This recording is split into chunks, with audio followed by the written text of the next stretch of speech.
What's going on, guys? It's Nick from Robert Consultants back with another video. So in this video, I'm going to go ahead and tell you guys, 5 of the reasons why you need to have a business credit card. But before we get started, please like, share, subscribe, and let's go ahead and get into it. So the main reason, obviously, is really access to cash flow and really financial flexibility, right? Whenever you have, whenever you're doing business, no matter what that business is, you need access to cash flow. You need access to a lot of capital, right? No matter if you're doing like a commercial cleaning business, you need to pay employees, you need equipment, tractor trailer, whatever you need in terms of capital. You need to have that on hand, like ASAP. You don't want to be out here missing an opportunity because you couldn't, pay for certain equipment, right? So the second, which is a big one, this is a huge one, so pay attention. Separation of personal and business expenses. So this is key for multiple reasons, right? One, you're doing business, you don't be doing nothing under your personal. Two, commingling funds, because that's kind of a pain in the ass when it comes to tax time. And three, you end up piercing the corporate veil, right? You paying certain credit cards out of a business account. So in case somebody tries to sue you, then you leave yourself wide open to get pretty much sued, and you got to pay that money, right? Third, points and rewards. Let's say if you have a trucking business, for example, and you spend a lot of cash on fuel, and let's say using, like I say, a Chase, business preferred credit card, right? You could rack up points like all day, you know what I mean, just off gas, right?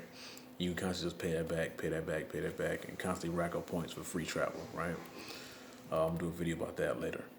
You need access to larger spending limits. I believe once you get to a certain point, banks are gonna be kind of weary to lend to you, right? Simply because why would a regular person need these high limits on these personal credit cards? Rarely, I've never before seen anybody with like 500,000 in personal credit limits. It really just doesn't make sense to me. And then two, what's the point? You know what I mean?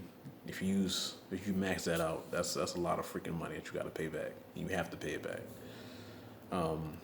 Once you get to a certain point, if you default on that, they're gonna try to sue you. Like Discover will try to sue you. Capital One will try to sue you. So keep that in mind. Over time, you can let what you already have on your credit file age and really elongate, right? So you have, let's say, a Capital One card or a Discover card or a Chase card. You just go ahead and let that joint age on your credit report.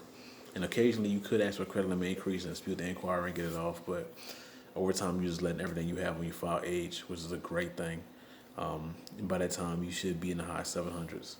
If you're lucky, you could be in the high 800s as well. And then last but not least, keep track of what the fuck you're spending, especially on the expenses. I'm a huge advocate for using a business credit card like a debit card, really just a credit card period like a debit card. So as you're running expenses, you have everything on your statements, right? If you have multiple credit cards or multiple business credit cards, you can go ahead and have different cards for different stuff, like one for fuel, one for day-to-day expenses, one for emergencies, different things like that. You can go ahead and have a different card for different stuff, right? So those are the few of the reasons why you should do really business credit and why you should have a business credit card as opposed to applying for personal credit cards all day. All right, guys, it's Nick from Robert Consultants. Have a good one.